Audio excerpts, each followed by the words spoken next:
Husband இறந்ததுக்கு அப்புறமா அவங்களுக்கு இன்னுமே அதோட ஃபீலிங்ஸ் இருக்கு, அதோட பெயின் அவங்களுக்கு இன்னுமே இருக்கு. அவங்க கையில கூட இன்னும் அவங்க அதை எடுக்கணும்னு கூட அவங்க எனக்கு என்கிட்ட நான் எடுக்கட்டுமா அப்படின்னு கூட கேட்டதில்லை. அவங்களுக்கு வந்து அதை எடுக்கணுங்கிற ஃபீலிங் கூட இல்லை. அந்த அளவுக்கு அவங்க அவங்கள லவ் பண்ணியிருக்காங்க. ரொம்ப ஸ்ட்ராங் லேடின்னு நான் சொல்லிட்டேன். சண்டை போட்டால் ½ அன் ஹவரில் அவள் மறந்துடுவா அப்படிங்கிறதையும் சொல்லிட்டேன். பட் இதெல்லாம் தாண்டி அவளுக்கு அது ஒரு பெயின் ரொம்பவே இருக்குது. நான் அவள் சண்டை போட்டால்னா எனக்கு இப்படி தான் என் ரிலேஷன்ஷிப்பில் எனக்கு லக்கி இல்லை அப்படின்னு எங்கே வந்தாலும் சொல்லியிருப்பாள். எனக்கு தெரிஞ்சு கொஞ்ச நேரத்துக்கு முன்னாடி உங்ககிட்ட கூட அதை சொல்லியிருப்பாள். அவள் அதெல்லாம் சொல்லிட்டு இருக்கும்போது என் மைண்டுக்குள்ளே நான் நினச்சிட்டு இருப்பேன், இந்த டைலாகெல்லாம் சும்மா தான் போகுது. ஏன்னா நான் பிக் பாஸ்குள்ளே இருக்கும்போது எல்லோரும் என்ன சொன்னால், இவன் வெளில வந்தது எல்லாம் சும்மா போயிடும், கொஞ்ச நாளுக்கு அப்புறம் எல்லாம் மறந்துடுவாங்க, அந்த பொண்ணு ஓகே சொன்னதும் விட்டுருவாங்க, இல்லை இப்போ இவங்க லிவிங்கில் இருக்காங்க கொஞ்ச நாள் கழிச்சு விட்டுருவாங்க, நாங்கள் இந்த இயர் கல்யாணம் பண்ணிக்க போகிறோம், இப்போவும் கல்யாணம் பண்ணதுக்கப்புறம் டிவோர்ஸ் வாங்கிக்க போகிறாங்க அப்படின்லாம் சொல்லுவோம்.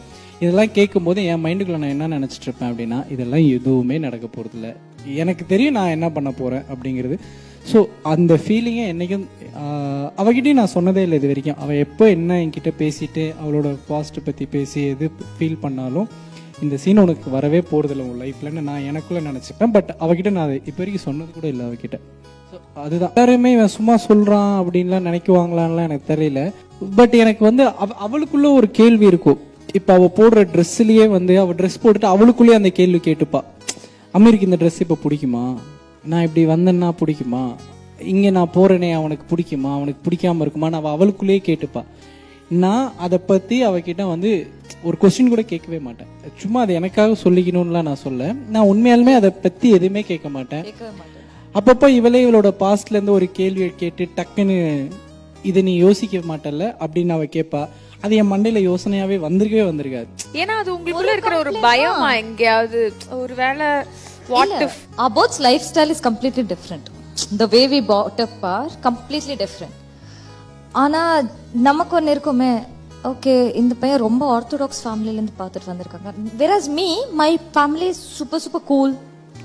நல்லா லைக் அப்ரிங்கிங் ஒரு ரெஸ்பெக்ட் எல்லாம் சொல்லி கொடுத்து, there was no something like இது control. my dad was very strict, my mom also. after certain time அவங்களுக்கு புரிஞ்சிடுச்சு, okay they can handle their lives, so they gave us that liberty. இப்போ இந்த மாதிரி ஒரு இதுலேருந்து வரும்போது எங்களுக்கு எல்லாம் ஃப்ரீடம் இருக்கு. அமெரிக்கா இது பிடிக்குமோ இல்லையோ, நீ அந்த மாதிரி பையவே கிடையாது, அப்போ இது எந்த என் லைஃப் ஸ்டைல் எப்படி இவ்வளோ சீக்கிரமா நீ அக்செப்ட் பண்ற, நானே உட்காந்து கேள்வி கேட்பேன். But never has he told me. இப்போ போடுற எங்க ட்ரெஸ்னாலும் பாருங்க, அழகா அந்த ஒரு சாரீ கட்டிட்டு எனக்காக போய், இப்போ ட்ரெஸ்ஸஸ் ஃபுல்லா வெறும் சல்வார்ஸ் சாரீஸா மாறிடுச்சு வீட்டுல. நீங்க எப்ப சொல்லிருக்கீங்களா உங்களுக்கு இது கம்ஃபர்டபுளா இருக்கும் பட்சத்துல மட்டும் இது பண்ணா போதும்? நான் எதுவுமே சொல்ல மாட்டேன், எதுவுமே சொல்ல, இப்படி போடு அப்படி போடு, எனக்கு இதை பண்ணு அதை பண்ணு, எதுவுமே சொல்ல மாட்டேன். Are you comfortable and கேட்பாங்க ஃபர்ஸ்ட், உனக்கு பிடிச்சிருக்கா? ஸோ நீங்க சொன்னீங்க இந்த வருஷம் உங்களுக்கு கல்யாணம் ஆயிடும் அப்படி சொல்லிட்டு, குழந்தை உங்களுக்கு பிறக்க போகுது. அந்த குழந்தைக்கு என்ன பேர் வைப்பீங்க? நான் வந்து அமரன் அப்படின்னு சொல்லி. எது? அமரன். அமரன். அமரன். அமரன். ஓ ஓகே.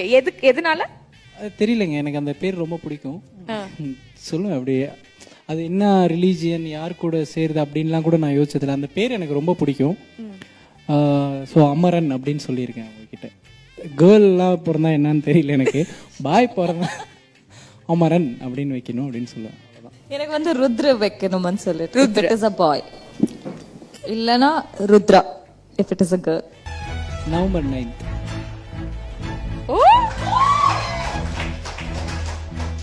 ஏங்க என்கிட்ட டேட்டா சொன்னீங்களா? இல்ல நவம்பர் 9th பாவனியோட birthday. It's actually my birthday. அதான் எனக்கு கொஞ்சம் டவுட் இருக்கு, ஒரு 2 கிஃப்ட்ஸ் எங்க கொடுக்கணும்னு சொல்லிட்டு என் பர்த்டேனாலே மேரேஜ் டேட் போடுறாங்களோ இந்த ஆளுன்னு சொல்லிட்டு. பசங்கிட்டலாம் நிறைய மறந்துடுவாங்களாம் டேட்ஸ் எல்லாம், அதனால நானும். சார் உங்களுக்காக போத ஒரே கல்யாணம், அந்த டேட் கூட ஞாபகம் இருக்காதா? சரி, நான் உனக்கு ப்ரொபோஸ் பண்ண டேட் சொல்லு. பாருங்க, பாய்ஸ் எல்லாம் இவ்வளவு பேர் இருக்கீங்களா, எப்பவுமே நம்ம தான் டேட் மறக்குவோம்னு சொல்லுவாங்க. நான் உங்களுக்கு ப்ரொபோஸ் பண்ண டேட் என்னன்னு சொல்லுங்க.